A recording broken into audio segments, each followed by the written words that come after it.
You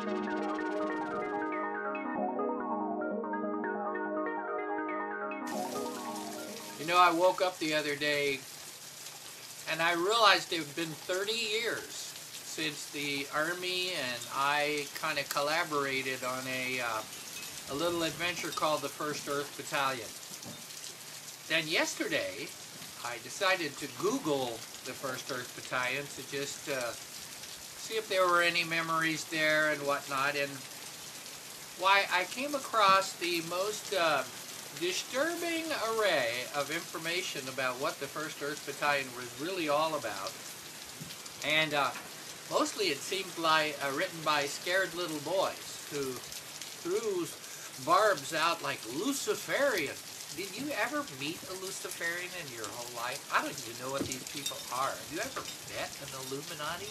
I don't know. But to set the record straight, I'd like to tell the story now that we have this great YouTube and googly world out there.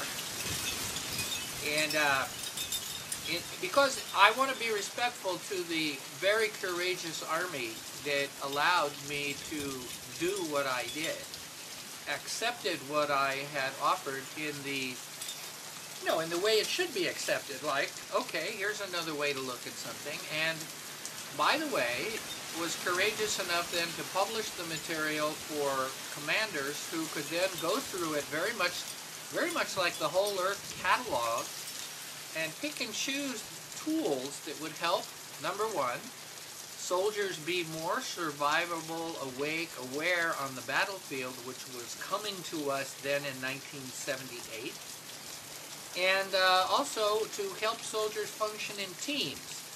So this was not a secret. This was not a secret Pentagon mission. This was using a man who was stationed in California, me, to look in 1978 in what was going on in the alternative, human potential, ancient Buddhist, martial arts, complete bag of human technologies, which only because the New Age happened to be going on at the same time was then somehow co-opted into all being New Age. Now, I totally appreciate the humor in seeing some combat veteran sitting in a hot tub at Esalen, and believe me, I did that with great joy. I am a human being, and I missed taking a shower for at least 2 years that I can think of, so at the same time, just to cut through all the crap out there, here's the way it went. In 1975, roughly, the Army realized that it had to recover itself from Vietnam. It looked very soberly at what had happened and what worked and what didn't work. It decided that there was no real choice but to get the hell out of the box again and relook at almost everything, because at that point in time it was very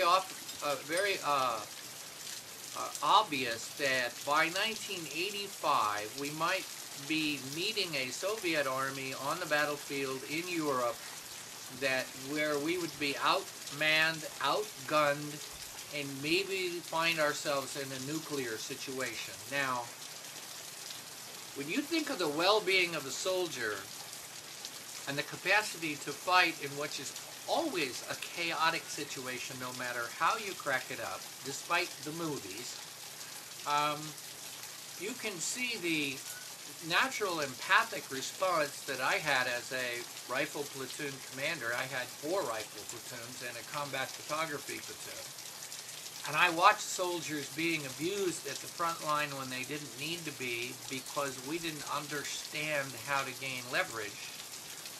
And so I was all too interested in showing the Army some reflections of itself and also some new tools, so that that soldier who was present in the chaos that might exist in 1985 in the nuclear muddy-ass battlefield, we would be able to look at ourselves in the mirror at the end of the day and say, we did what we could. So it was hard. We had It was hard in this case for the senior men in the military to open their arms to this get out of the box, get creative mentality, because the chain of command and the way a military organization works makes it slightly risky to be seen as other than ordinary. It's nowhere nearly as draconian as you could imagine.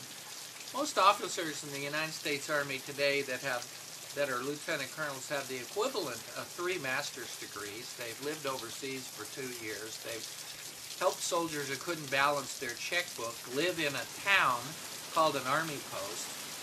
These people are not narrow-minded, well, let's just say it. The movies have made a great deal out of the Army being like basic training, like the whole Army being like that. We all scream at each other all the time, that sort of thing. So,